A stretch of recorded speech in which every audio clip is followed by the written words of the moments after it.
Okay. Thank you very much. You're all welcome once again to the Youth Development Lab. I saw a few persons join us not quite long. So just kickstart once again. I'll read the bio of our moderator this morning. Just like I mentioned earlier, it gives us so much joy. We're excited really to have one of us at the Youth Development Lab Cohort 2026 take up size of this opportunity to, be our moderator this morning. Her name is, I think I'd like to call her the famous Zainab Dauda. She's a sociologist, educator, youth development advocate, currently advancing gender inclusion and girls empowerment. She is the founder of Empower Period, a youth-led initiative promoting menstrual health education and driving community-based impact. If you go to our page on Instagram or other platforms, you definitely see a whole lot of work she has done in this space. Zainab has led and contributed to a range of community development projects and youth leadership programs with a focus on advocacy, education, and sustainable change. She will be moderating our fourth session, which focuses on monitoring and evaluation. I'd like to invite to the virtual stage our own Dauda Zainab. Over to you, Zainab. Please, let's clap for her. You can give a reaction. Thank you very much. I really appreciate. So, good morning, everyone. Good morning. How are you all doing? How was our week? I believe we all had a great week. So I believe, sure. And thank you for staying with the youth lab until the fourth week. It's not easy, but you did it. So today we'll be talking on monitoring and evaluation by one of our own youth, a youth that is doing so much for herself, who has done so many things. But before we go there, I really like to start this session. We don't want to start with the boring stuff or just going straight to reading birds and the rest. So I'd like to know how you all spent your week. Just 5 minutes of how you spent your weeks. So who will go first?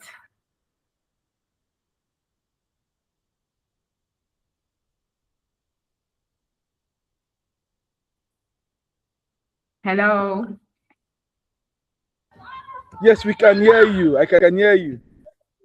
Or should I go first? Okay, Anamin Yusuf, please.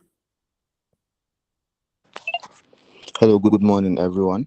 I hope you all are doing good. So, my week went very well. Though I've been writing exams, but then I'm done writing exams. Well, so my week went well, and it was very very productive. Alhamdulillah. So that's basically how my week went. Thank you so much.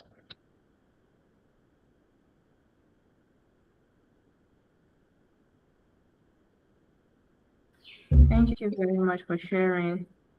Thank you. I hope Allah helps you in this exam. I hope you pass, inshallah. So who is going next? Who is going next? Okay, please.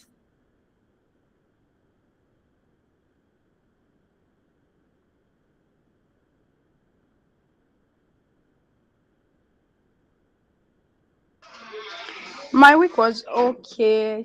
Yeah, from Right? different Oh, section. My week was okay. It was wonderful.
I noticed Zainab is currently facing a network issue, so we just continue.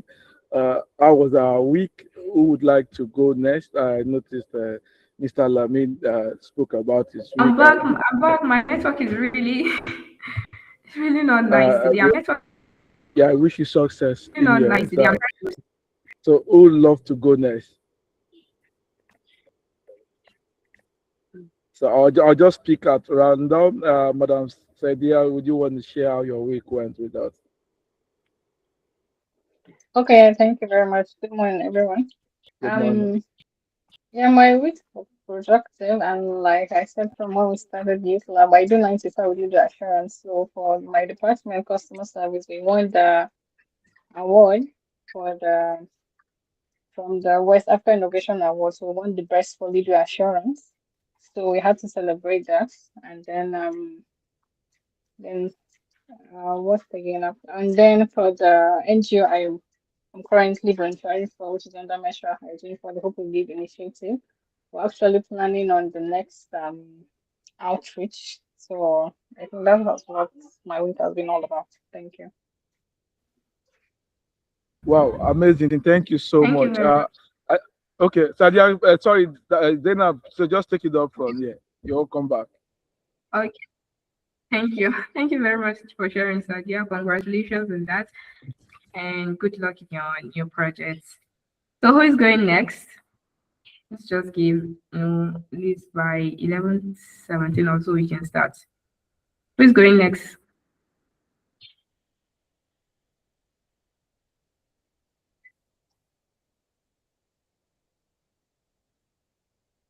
Hello.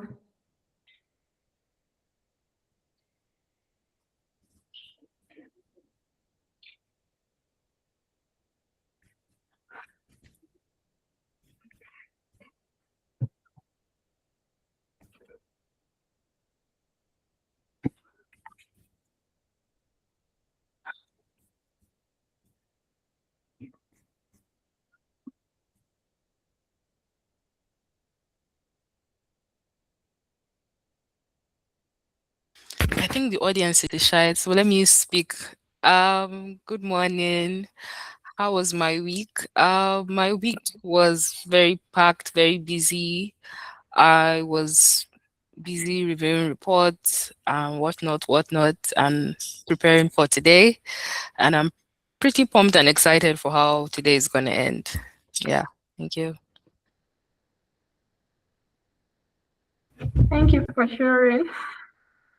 Inshallah, today is going to end well. So we just have 1 minute. Maybe I should share how my own day went.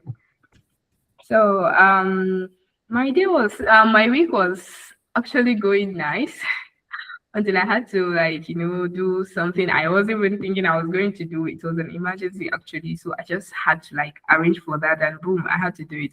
And then immediately while still having that, I just when in the group when it was and when he asked who would want to this who want to go for this stuff, and I said okay, I'm going to do it, even though I had a lot of things to do. So I just thought about it. Okay, this girl, you're not even thinking about it. You have so many things at hand and you still want to do it. But then I remember my goal for this year was that I was going to keep growing, I was going to keep showing up, and I want to learn. Yes, so I just took it upon myself that yeah, I could do it.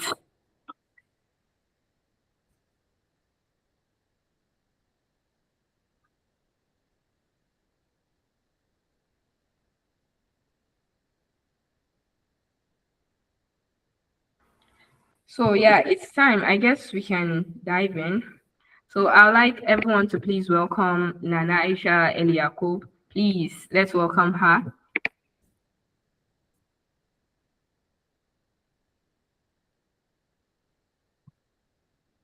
So let's give you a little fun about.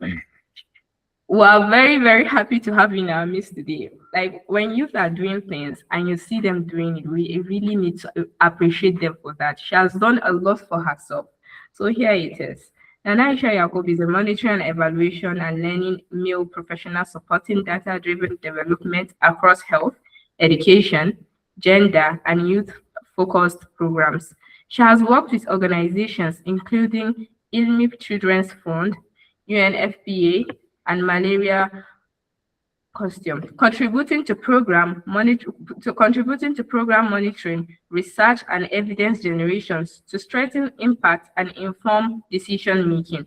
A member of the European Union Youth Sounding Board in Nigeria, she's passionate about advancing meaningful youth engagement and learning and leveraging data to drive sustainable development outcomes.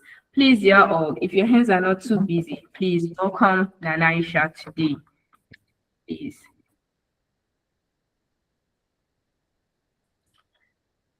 Thank you very much for agreeing to be in our midst today. So I guess you can carry on now, Ma.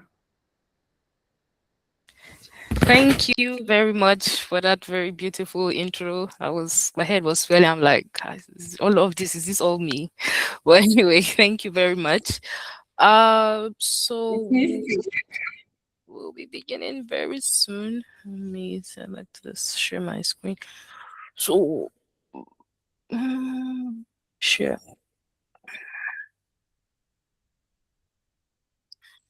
Okay. Sorry. Yeah, I would like for people to see my face to the name so that I don't know, I feel like teaching people without people seeing your face is weird. Nobody wants to be hearing just audio. No So problem. yeah. So how is it going to be like after everything? Then we'll do Q&A, right? So, but there are some parts that I would really like people to interact. So we'll drop in responses in the chat box. Let me see. Okay, yeah, I can access the chat box. Yeah. So we drop in responses in the chat box and yeah, we'll proceed. So once again, my name is Nana Aisha Eliakub. I work as a monitoring and evaluation / programs professional. So I'm kind of in between both. And it's good because when you mix both, you kind of know how programs run and how M&E runs as well, because they're both interconnected and they work really together, close together. So today's session is going to be on introduction to monitoring and evaluation. Today we're going to talk about the foundational aspects, the skills and career pathways in M&E. So the training objectives for this training are: we want to understand the basic of M&E, monitoring and evaluation, differentiate between monitoring and evaluation. We want to be able to use, can I reduce this thing? It's just too in my face. We want to be able to understand the role of M&E in projects and organizations, identify basic M&E tools, explore career opportunities in M&E, and understand beginner steps to building a career in M&E. So I have a welcome icebreaker. I just want to understand everyone's perspective. I hope this is not the first time you're hearing about monitoring and evaluation, because apart from it being one of the core aspects of development work, wherever you're doing, you have to have monitoring and evaluation system. It cuts across every other aspect, private, government, CSOs, whatever you're doing, you need M&E. So I just want to know what comes to your mind when you hear of monitoring and evaluation. So you can just drop responses in the chat box and I would read them.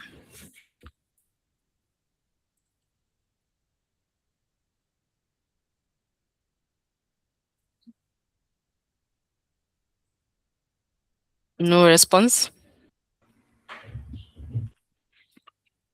Hello. Yeah, I can hear you. Anyone monitoring and evaluation? So I guess I'll go first.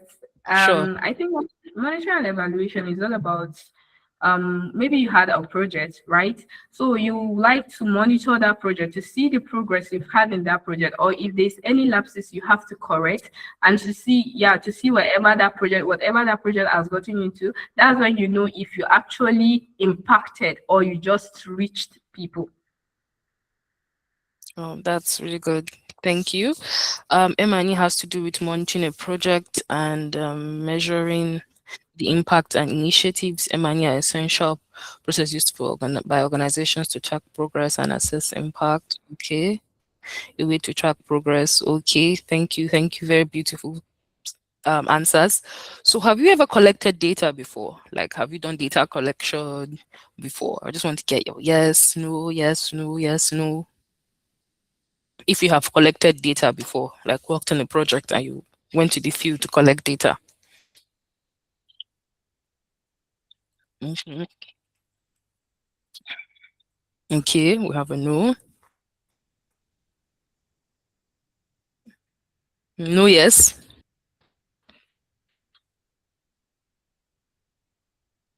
Okay. Yes, okay, Zainab has. Okay, have you filled out a survey form before?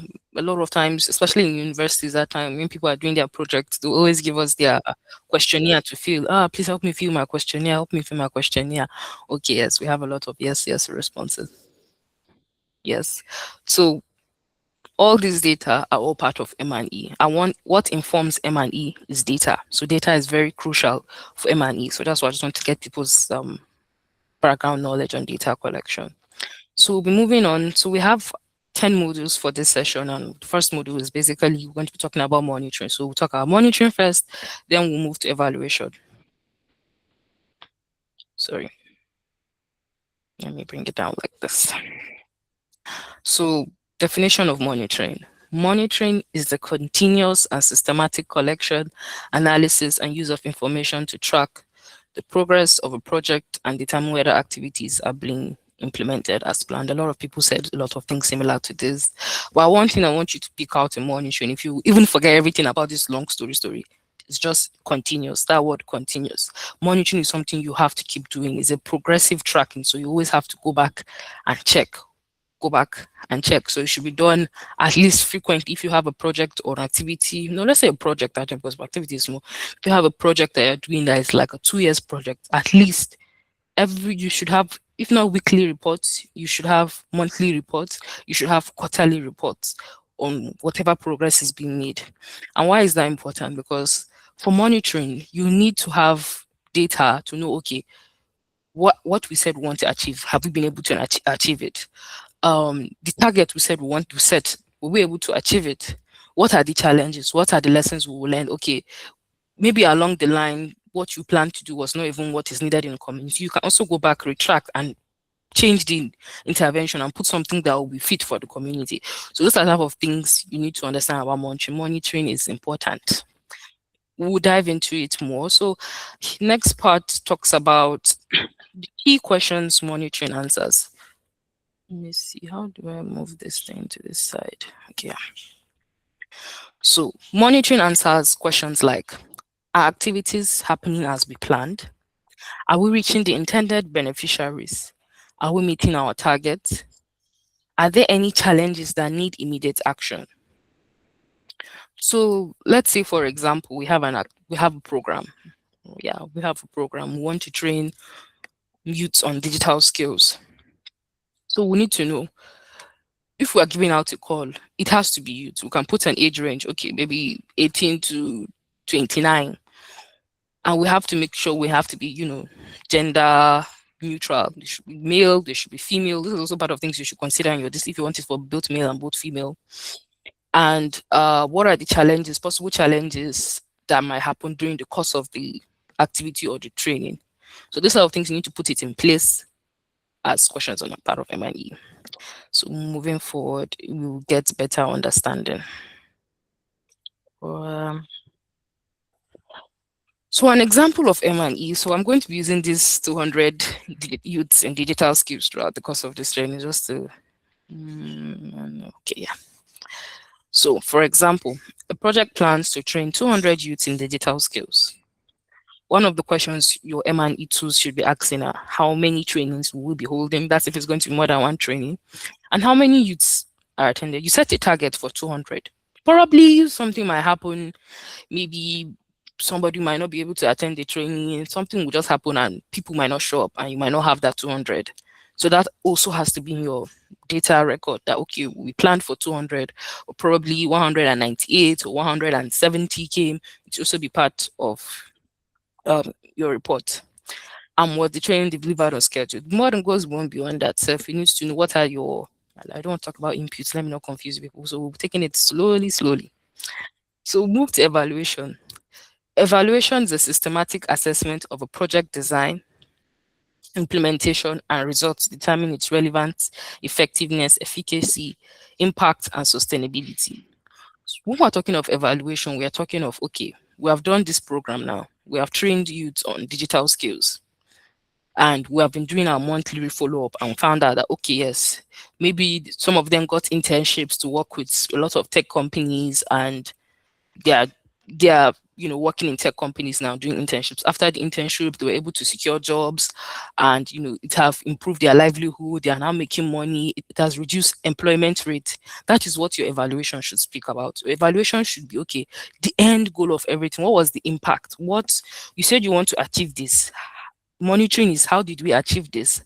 The process it was being achieved. Evaluation is, okay, the end goal, the result of all the monitoring visits and the training that we did. That is what evaluation is. It's talking about the end goal. It's evaluating the overall goal. Whether, okay, we trained 200 youths. What then happens? Did it improve their livelihood? Can they now make money? Has it reduced unemployment rate? That is what evaluation is kind of answering. It's answering rather. So key questions you would see in evaluation are: did the project achieve its goals? What changed because of the project? Was the project worth the resources invested? And what lessons can be learned? So in M&E, we talk about learning as well. So where you cannot do M&E and you will not have learnings, because it's from that learning, like you can do a project that can birth another project from your learning. Probably during the course of the digital skills training, realize that, oh, you don't necessarily have to even be digital skills. We could also venture what is very nearest to digital skills. Let's say you can also venture into content creation, and that can be another aspect as well of digital skills. Okay, we're not going to be teaching people on Canva, AI, UX, and whatever. Now let's divert into content creation. It doesn't even have to be something in tech related skills. Let's teach them customer relation. Let's teach them people management and whatnot. So that's why learning is very important. And probably there were challenges that occurred. Okay, maybe we made the call and half of our participants were male. We did not get a lot of females. It could probably be the way we reached out, the way we did our call, the way we advertised the program or something like that. Those are the type of things you find out during your monitoring. I'm like, oh, maybe because of the way we did this, that's why we didn't get this type of participants. Or maybe that's why people didn't turn up. That's why, the program did not achieve, the key aim it wanted to achieve. And that's why M&E is important. So an example, still using a digital skills training. The participants gain new skills. At the end of the day, after the training, obviously they have gained new skills. People are using Canva now, and people are using all other tech skills. People can do web design, they are developing apps and whatnot. The participants secure jobs. Well, the end goal should be to reduce unemployment. So you want to see that, okay, after this training, people are actually employed. And was the training effective? And the only way you can find out the training is effective was you not go and interview only the participants for evaluation. Because when you're doing like a program now like this, we want to train the youth now, you first of all, you get the baseline data of the students or the participants before the training. You collect data of them before the training. You collect data after the training. The way you want to evaluate, you not go and you collect data from the participants, but you also collect data from their employers, maybe family and friends, people around the community. Okay, this man now in your community that we have trained on digital skills, what has been the impact? Oh, now he's able to do this, he's able to stand on his own. You ask the employers, oh, we're very impressed, this training you did for him, he's top on his game. We just have to teach him little things. Those are kind of things you check in evaluation. So I have a comparison table here just to show the difference between monitoring and evaluation.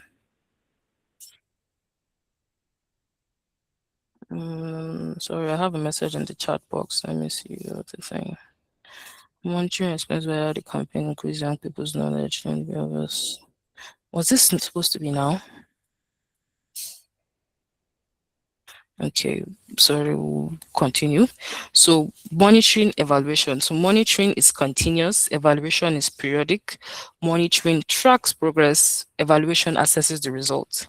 Happens during the project, happens midline, or end line. Like I said, you could do it probably at the end. Some people do it quarterly, depending on how. If you have a 5-year project, you cannot say you wait till after 5 years before you evaluate. Some people evaluate after every year. Some people can do it maybe twice a year, just to kind of get, okay, oh, at least after 6 months after the intervention, what has happened? You need to know what's the progress. Because at the end of the day, for most development projects, somebody's giving you the funding to go and do this intervention. So you need to, they can't give you money and you just you don't have anything to show them. You have to be accountable for the money, for every penny self spent. So you have to show them, okay, this is what this is happening, this is what this is happening, this is what is happening. So you have to have M&E. So M&E focuses more on the activities. Monitoring rather, sorry, focuses more on the activities, and evaluation focuses on outcomes and impact.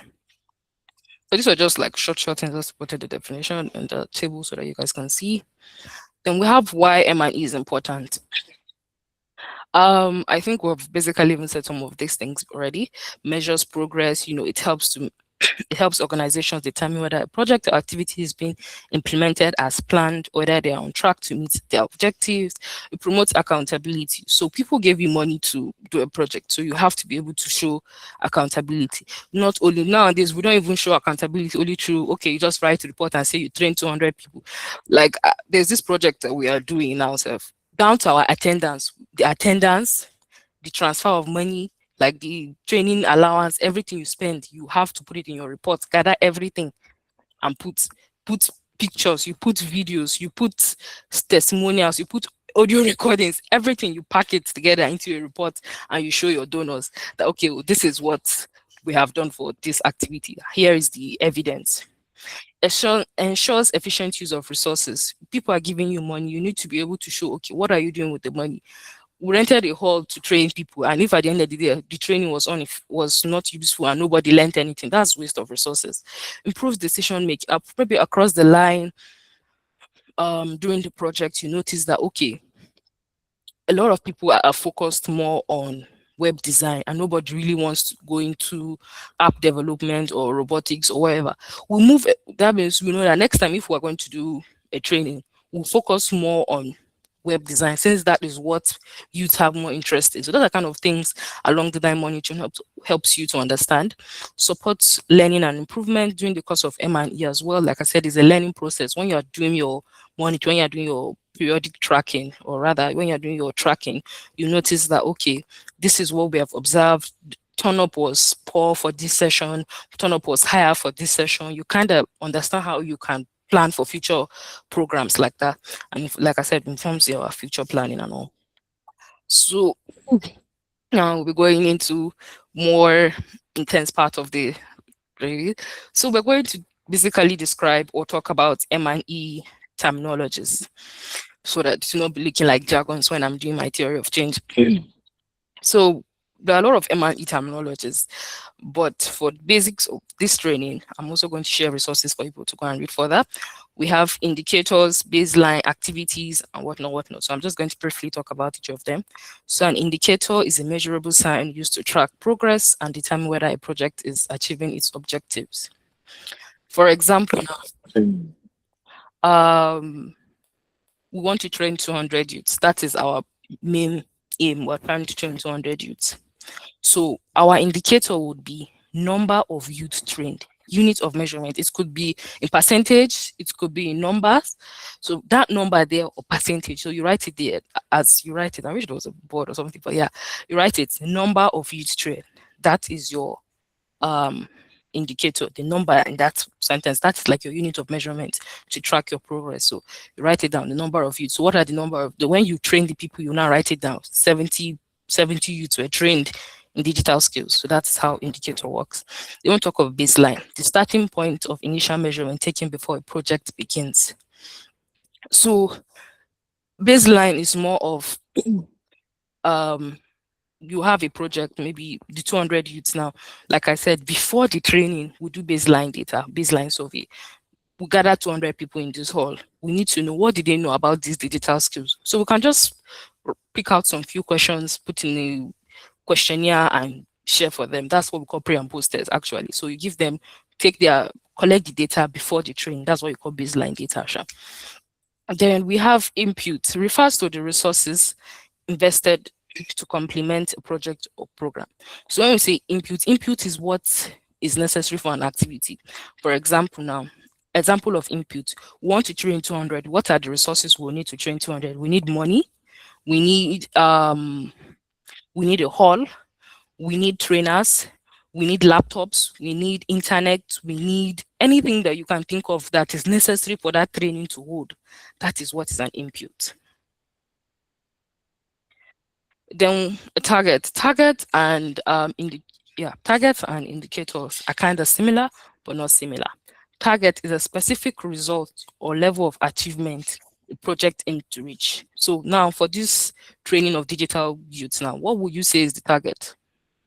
I just want to get someone's response. What would you say is our target for this digital skill training that we plan, that I'll be using as example?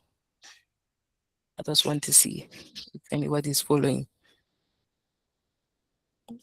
No answer. You can unmute and speak rather, please.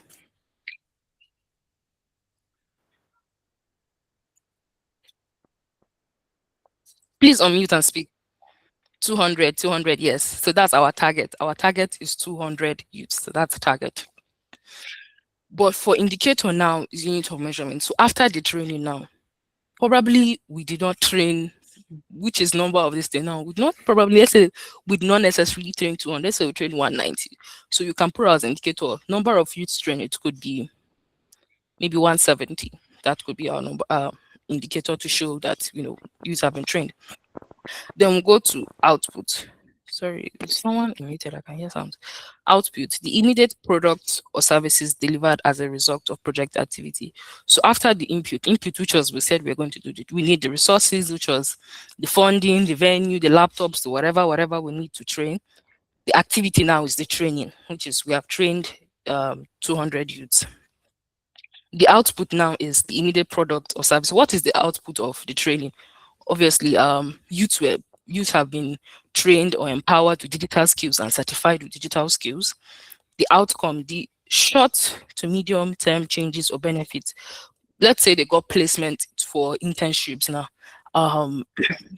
These youths are now being employed as interns and whatnot. Some of them are working as entrepreneurs, whatnot.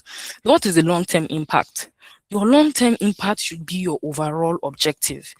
Your overall objective was, let's say, if you're training digital skills, you want to reduce unemployment rate. So your impact should be your objective. If you have done an intervention and you did not achieve your objective, that means your program did not work. Your program was not successful.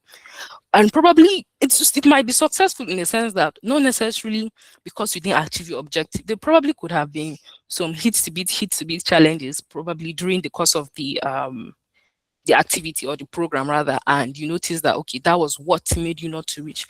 Probably after the training, participants people were not going to work, or maybe they could not get placements for internship. So after the training, they just went and sat down at home. Now, it's not necessary. That means the people that plan the activity, right? Probably we didn't make sure, we didn't put in place places where people can go and do their internship. So that can be another reason why the thing might not be successful. So that is now where learning comes in. So it should be documented and reported that yes, we did train youth and whatnot, but we thought maybe after training, they will go out and look for jobs themselves, and they all went and sat down at home and they did not go and work. So that can be something that would say, okay, this is what you should put in your report and let your donors know. Your donors will not be happy, but you tell them this is what happened. But I'm just trying to be able to be truthful. But yeah, but let's not go dive into work politics and whatnot. Then we talked about output, talked about your impact. We said is the overall goal, which should match objectives, the lasting change you have brought. So at the end of the day, you want to see behavioral change. You need to see that okay, participant A that you had trained from the training, who has gone to internship, who is now working, you need to see a change in their behavior. You need to see, okay, the person before was earning 10,000 naira, but now she's earning 50,000 naira. That's an amazing change. Before she was unemployed, now she's employed. Before she did not have a car, now she has a car. Those are things those are good testimonials that you should put in your reports that, okay, this is what we have been able to achieve at the end of the day. So that's part of your impact of your intervention. The next part we'll be going to is theory of change. So theory of change is very important when you are designing a project or program. For example, let us keep using the digital skills. For example, we want to pitch to ICF to allow us to give us funding to train youth on digital skills. In our proposal that we'll send to them as an M&A person, you should have your theory of change. So I'm going to narrate it as a story so that we can kind of understand how it flows. But let me read the definition first. A theory of change is a strategic planning tool that explains how and why a desired change is expected to happen in a particular context. It maps out the logic pathway from input, activities, to output, outcomes, and the long-term impact of a program or project. Sorry, I skipped one of this term, but I not necessarily, it was quite intentional, but I want you to understand that we spoke about baseline data. Now we have needs assessment. Excuse me. They're kind of similar, but at the same time, they are not similar. So needs assessment, you go into a community that is full of youths that are unemployed. You have to conduct your before you say, okay, we want to even do digital skills training, you need to go and do your needs assessment. So your needs assessment is what would, okay, you go into, that's where you go and do your survey, collect your data, and you find out, oh, from your survey and data we collected, you found out that unemployment rate is very high, it's around 80%. People livelihood support is very poor, it's also around 70% from your needs assessment. So needs assessment is done before you design the project. Baseline is done after the project, like when the project have already started and project have already been designed. So it's kind of similar but not similar. So baseline, the project has started. Needs assessment, the project has not started. Similar things, they are doing similar things but at different intervals. So yeah, needs assessment. So you conduct your needs assessment for theory of change. You found out that okay, unemployment rate is high and this thing and whatnot.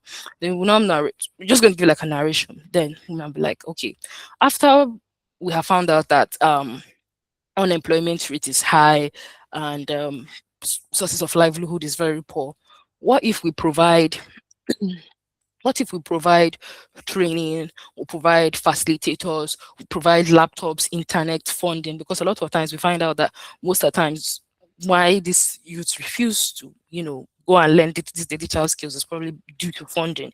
So we'll provide the funding, we'll provide the facilitators, we'll provide the venue for them, even give them transportation money to come and attend the training and feed it and everything. We are hoping, and after this training, we'll give them certificate and certify them as digital enthusiastic or digitally certified youths, get them placement into tech companies to be able to work and also develop their skills as well. After this, after working with tech companies for doing internship, we hope to see them being recruited or retained, or them working as solo entrepreneurs. And over long impact, we want to see unemployment rate has reduced, and youths now can be able to support themselves and improve their livelihood. Sorry if you are lost anywhere, please let me know before I proceed. Or should I continue? You can just give me a thumbs up or something if I can proceed. Yes, so if I has a question, so someone has a question. Yes, ask now before we proceed, please.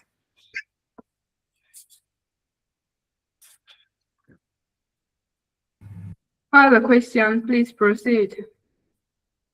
No one has a question. Okay. I guess so.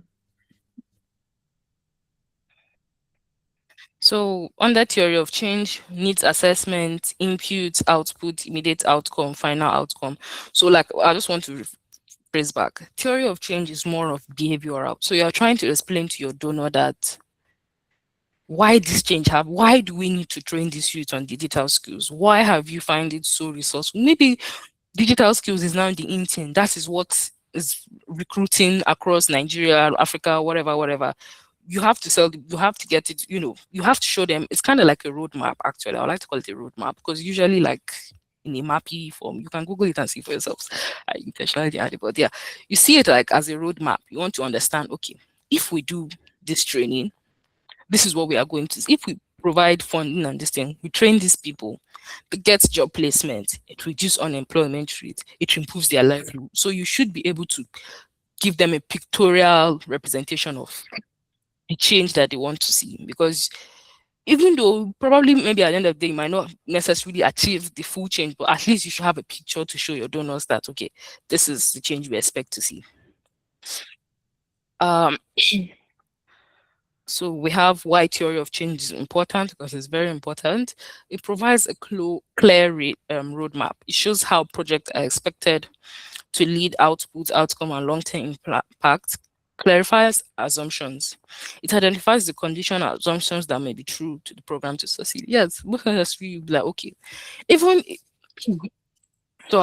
theory of change that I've seen, some people even add in risks and a mitigation for the risks as well. So you can say, okay, we are supposing that married women will not be able to attend this digital skills training because their husbands will not be comfortable with their wives going to learn with other male peers. So what we have decided to do, you can put it as your theory, inside your theory of change, we would have separate training for women and separate training for men to encourage women participation. You know, that's that kind of thing you have done. You have, it's kind of, it's a behavioral change in the sense that the husbands who don't want their wives to go out and learn with other men and what, but you have kind of made them comfortable, and now their wives are now to allow their wives to be able to go and participate in the training. Because I'll be like, okay, for people with disability that might not be able to attend the training, thinking, you know, they might not be what they call them, is it translators, or maybe translators, or I've forgotten the name they call those people, God forgive me. But anyway, or maybe an accessible venue. So we'll have an accessible venue for people with disabilities. We'll have wheelchair access to the venues and whatnot. So you can put the risk and mitigation inside your theory of change, just to kind of, even if there's a problem, because I feel like even if there's a problem that's going to occur, obviously you're working with human beings, so definitely problems, challenges definitely occur. You should include that, okay, this is what you have, this is the risks, and this is the mitigation you have planned to address when it happens. It supports M&E, improves decision making, and strengthens communication.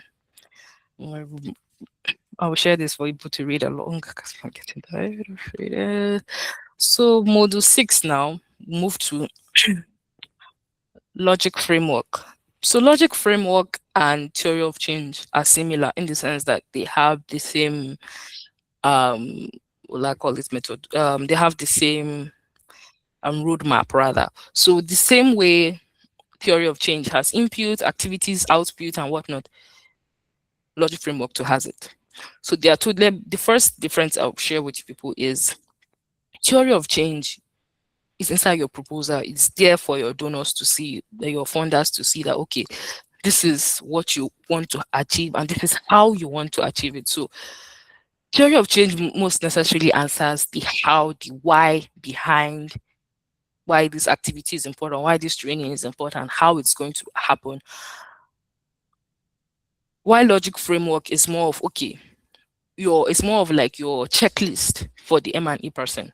So during the activity, the ICF has given us the money now. Let's go and start the activity. As an M&E, you will now design your logic framework that you would use for check and balance for the activity. So let me just explain further. Let me read so we can explain further. A logic framework is a planning, monitoring, and evaluation tool used to clearly organize a project goal, objective, expected results, indicators, assumptions. It provides a structured way to plan, implement, monitor, and evaluate a project. Like I said, as an M&E person, you should design your logic framework that you want to use for the activity. So we have gotten the funding from ICF and we still want to train these youth on digital skills. So like I said earlier, input is still the same thing, activity is the same thing. So input here is what we need our hall, we need our funding, we need laptops, books, everything, that is still the same input. The activity is the training, the output is still the same thing, outcome is still the same thing, impact is still the same thing. Overall goal is to ensure that At the end of the day, we want to see that youths are employed, people's livelihood has improved as well. So why is a logic framework important? It helps plan projects logically, it clarifies project objective and expected result. It's kind of like your check and balance, like I said. So you want to train 200 youths. It should be included in your logic framework that okay, as part of your output after the training has been conducted, how many youths were trained,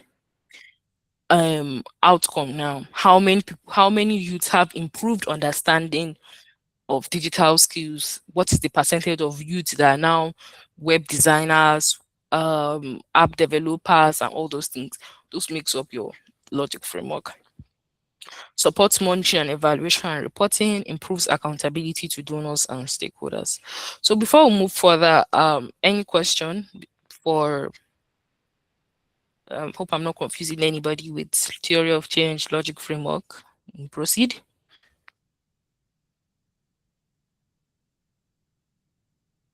Okay, so we're proceeding. So moving to data collection. So another key aspect of M&E is data collection.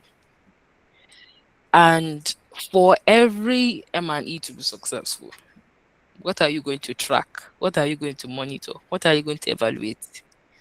Is data. So data is very, very important. Data collection is the systematic process of gathering information to measure project activities, track progress, assess whether the objectives are being achieved. And we have types of data, different types of collection. So we have qualitative data, and qualitative data. So quantitative data is the numeric data that can be counted, like your number of teachers being trained, your number of beneficiaries, your number of improved participants.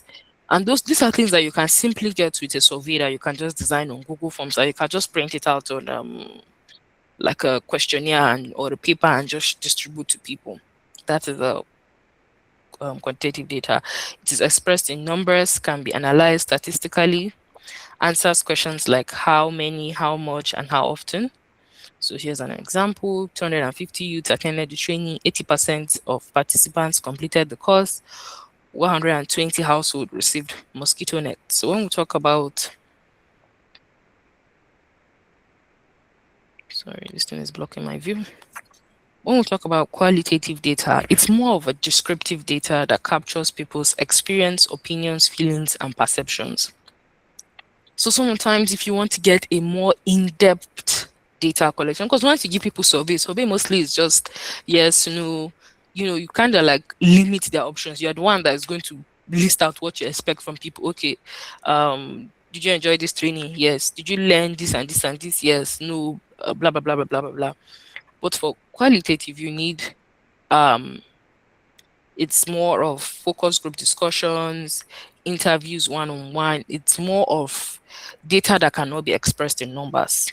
That's basically it in short form. It's not expressed in numbers, expressed in words.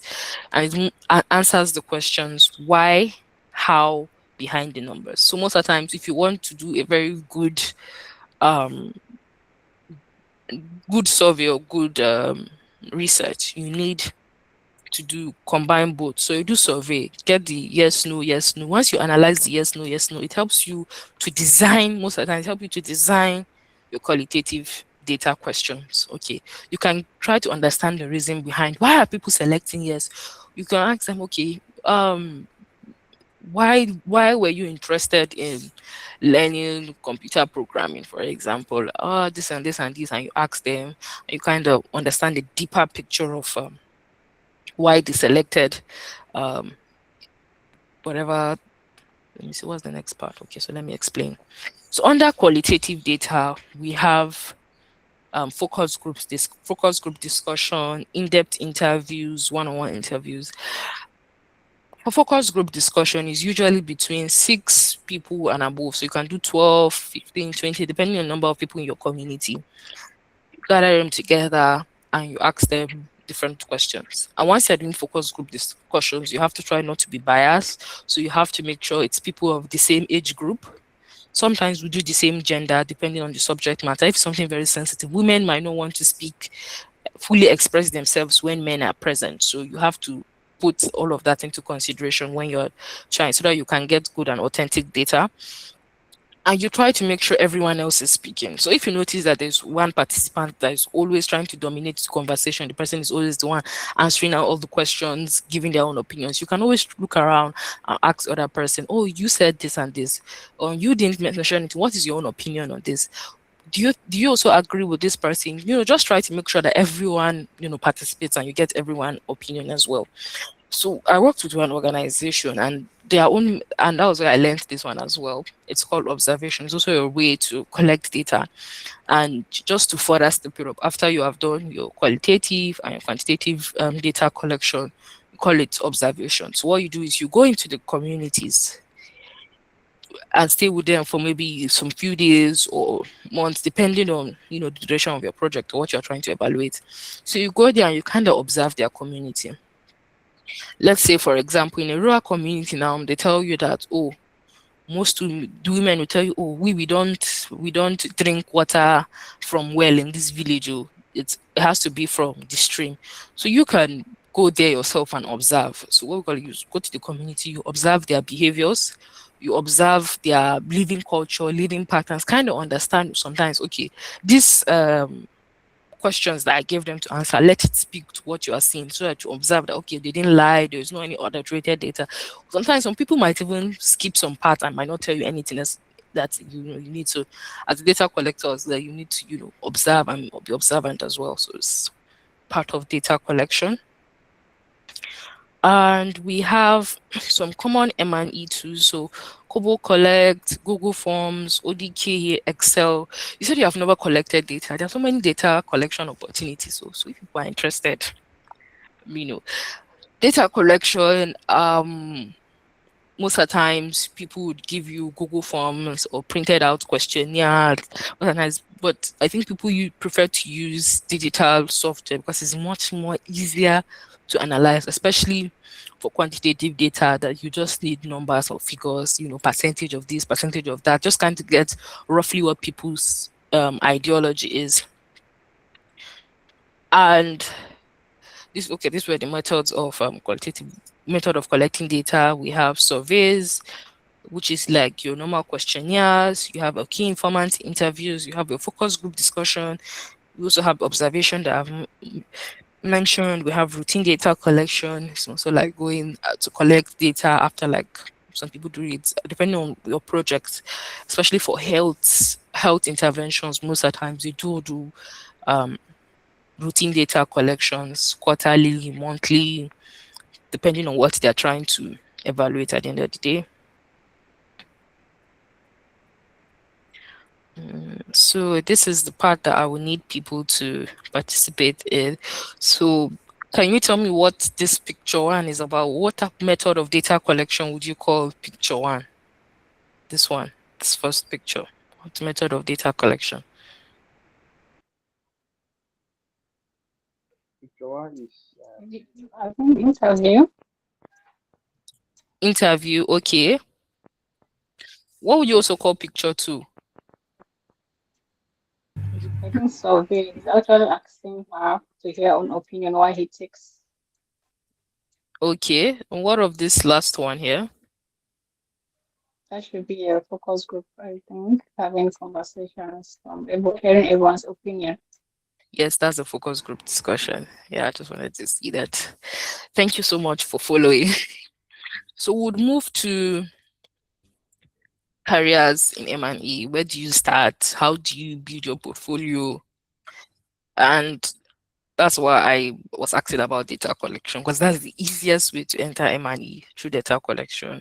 And you have some number of entry roles, we have data enumerator, that's someone who collects data, a research assistant, an M&E assistant, a data collect. I think the best way to even build your skills as an M&E personnel is data collection. You have to familiarize yourself with data, because M&E, you're analyzing data. If you have never collected data before, it's going to be quite difficult for you to understand data and to be able to analyze data, because you yourself, you don't even know, you don't have experience in data collection. So it's going to be very difficult for you to be able to analyze data. So the best way is to start data collection. Find somebody that's, I don't know, doing data collection, all these people in universities. I think that is the best way to start. Just help them fill out, not help them fill out, help them distribute surveys, help them conduct focus group discussions, help them conduct key informal interviews. That will help you build your skills, so that when you are now at the receiving end of the data, when you look at the data, you'll be able to tell, okay, this is not an adulterated data. This is a good quality data. You'll be able to tell, because someone who is advanced in M&E will be able to tell if a data is adulterated. I'm not going to tell you how, but they'll be able to tell. So we have data clerk, field officer, program assistant. We move to advanced roles. We have M&E officer, M&E specialist, data analyst, research coordinator, learning and accountability officer. And then where can you get these M&E opportunities? So NGOs, UN agencies, government agencies, research institutes, consulting firms, public health organizations, etc., etc. So what are the skills you need for M&E? Data collection. You should be able to collect data. You should be able to use Excel. You should be able to write reports. You should be able to analyze reports, and you should be able to design a survey. For example, digital skill training, what type of questions should you be asked in digital skill training? The questions that may not necessarily be important. For example, we want to design a digital skill, you should be a digital skill training survey. Let's say it's the pre-test. You should be able to ask questions like, okay, depending, you get the program, you have to work with the programs people, obviously. Get the program people on board, let them tell you how the project is going to be designed. Okay, during the training, we're going to train on computer programming, we're going to train on web design, app development. Okay, this is what they're designing. So you have to ask, then you ask questions that are around the training modules, get their perception, get their knowledge before the training. What is their level of understanding before the training, and also get their level of understanding after. So you always have to get pre and pro to be able to compare. That's how you even know if a training was successful, when you get the pre and post data of your participants. Soft skills, communication, you have to pay attention to detail. Like, it's very important. You be able to observe. You should be able to, when you're doing data collection and you have a feeling that the person is going to give you adulterated data, or the person is going to give you data that will not make sense, don't waste your time. You should be able to tell from that type of person and just say, no, thank you very much.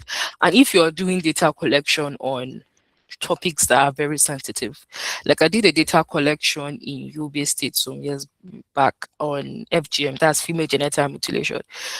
Going to a local community in Potiskum and Guchba, all those places, and you're asking them, talking about their female genitalia, you cannot ask it in public. You have to tell them, okay, please, can we move?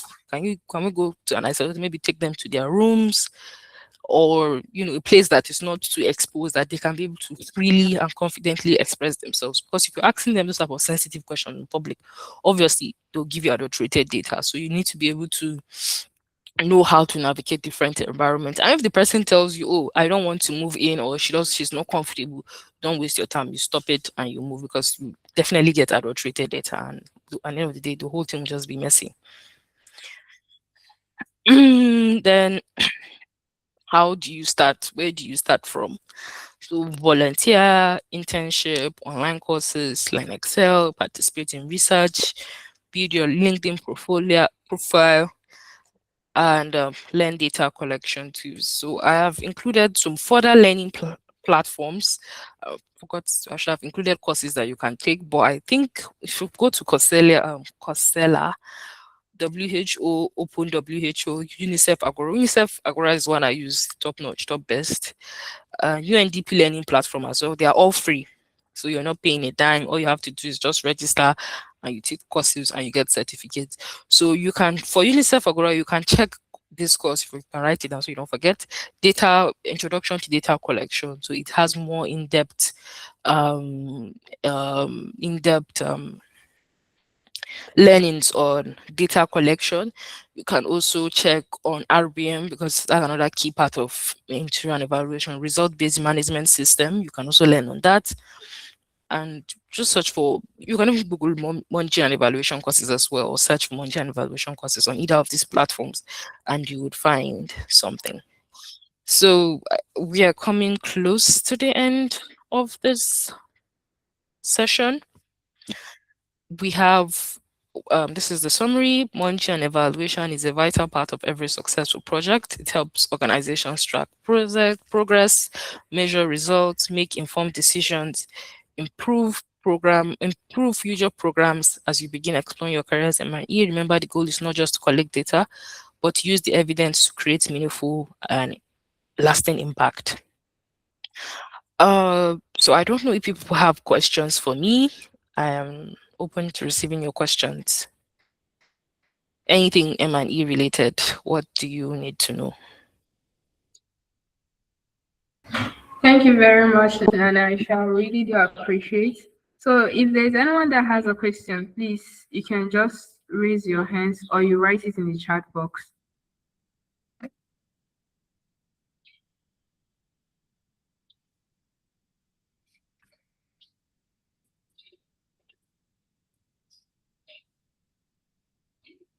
Hello? No questions? Okay, so mine is not a question, but I wanted to say something. Okay, I guess you can go ahead.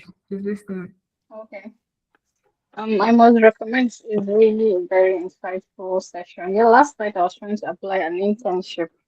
So from the courses I saw M&E and then project management. So I'm contemplating which one to go for. But I think this is a sign for me to go with M&E because I really enjoyed it. It has really explained vividly what I needed to know. Seriously, it has really explained it. Thank you very much. I really appreciate that.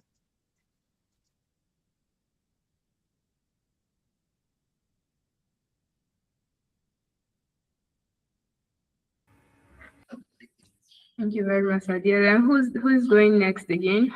Who has a question? Anything? You can write it down in the chat box or you raise your hands and then you talk.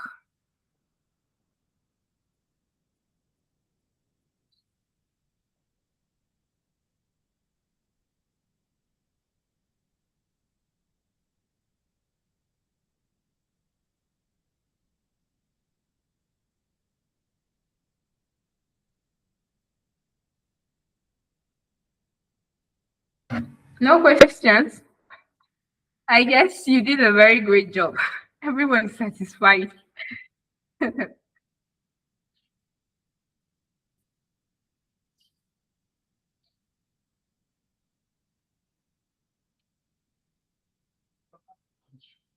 So please, let's clap for our facilitator. She has really tried today. Please show reactions. Thank you very much, Nanaisha. This session was really an eye-opener. It's a really insightful one. For me, what stood out for me, like when you said we shouldn't lie in our reports, right? So whatever we're doing, we should be truthful. And even if we have goals to reach, we may not even reach that goals because you don't know what you're expecting, right? And thank you very much for sharing platforms where we can go on and learn further. Really do appreciate it today. Please clap for Nanaisha, please. She has really done a nice job today.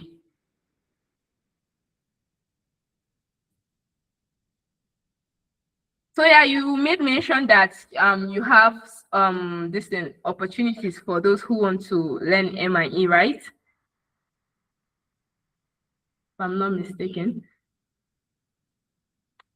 Okay, so are you dropping your your social media handles or any way we can reach out to you? Oh, it's already attached. I don't know if I'm still sharing my screen, but it's attached where you could reach me. My email is here. My Yeah, I guess LinkedIn as well. okay, I guess my network. Please, if you can see that and you want to reach out to her, you can just snap it and then you reach out to her. She's open to others. So thank you very much, Ma. We really, really do appreciate you today. Hoping to see you come back again next time.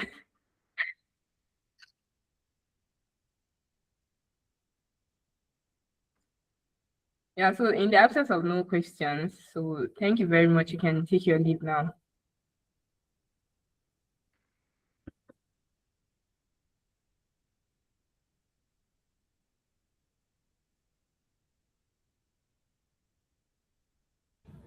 Thank you so much, our facilitator, Nana Aisha El Yakub. I guess the moderator mentioned that she also worked with us at Illmi Children's Fund at some point in her career journey. And one very good thing about Aisha is that she's very good at what she does.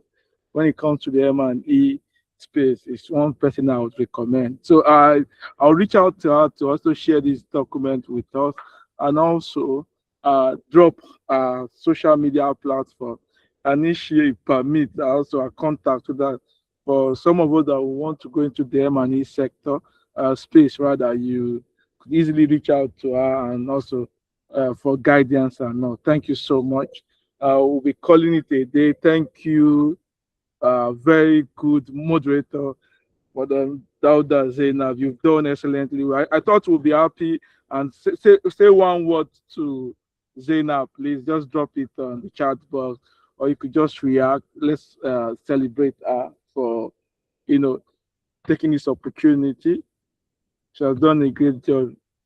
I mean, she could go on to moderate a session at the UN. I look forward to that moment, Zainab. Yeah, Joanna said it was an impactful session.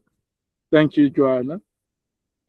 Uh, uh, Thank you, Aisha. Zainab, you did very well. I can attest to that. Yeah, Thank you the very reaction, much. Thank yeah, you. keep coming. Thank you so much. And see you all next week, Saturday. For some of us, we have all the recorded videos on our YouTube channel. Apologies, at some point for the past 2 weeks I was on leave, but the videos are all uploaded to the YouTube account. I'll definitely share this one come Monday.